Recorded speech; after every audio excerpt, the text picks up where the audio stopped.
Good evening and welcome to my study. My name is Ron, I'm your host, and it's my pleasure to share a daily devotional with you because it's important to stay in the Word every day. Oh, and I tell you, I just had a time with my printer. It took me a while to figure out there was a piece of paper jammed in the mechanism. And then it took me a little while to figure out how to get it out of there, all just to do this. That is my new email address for the channel. waitupon.the.lord@outlook.com. And it's all lowercase. I think the W printed out with a capital. Yeah. So I probably could have just put it in the screen here at the bottom. And I probably will. But I'll tell you what. And I didn't say any bad words even. That kind of surprised me.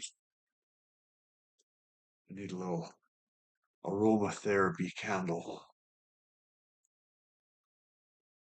Yeah, help settle me down. And we need our figurine.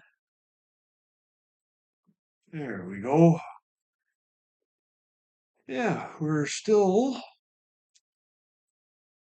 talking about,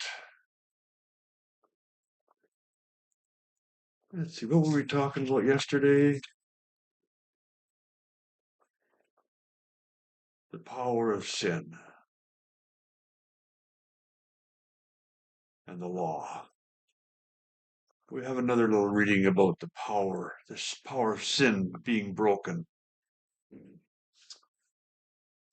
So let's get after it.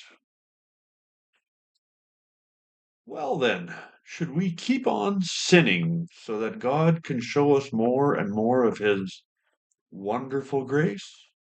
Of course not. Since we have died to sin, how can we continue to live in it?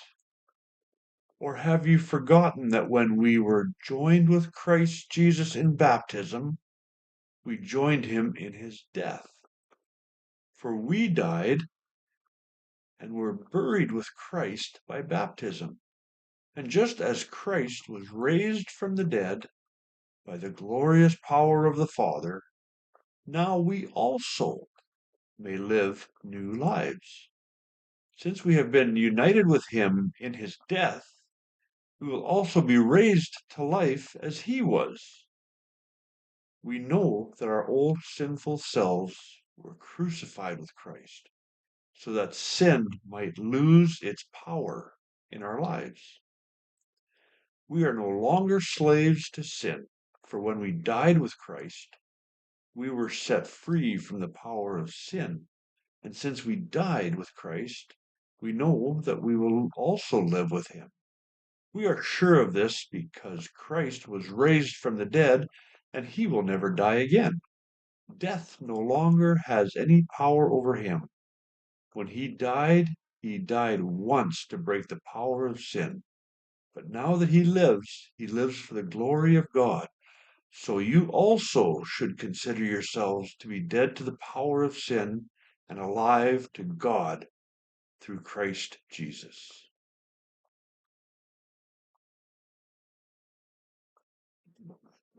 So when you become a Christian, when you become a believer, does that mean you'll never sin again? Unfortunately not. Does it mean that the power of sin has any hold on you? No, it doesn't.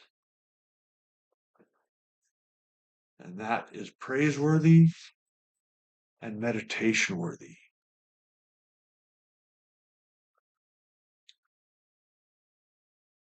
The goal is to sin less, but just to know that it has no power over you any longer is wonderful news. You all have a great night. God willing, we will see you tomorrow. Verse for this week is still 1 Peter 3, verse 15. Good night.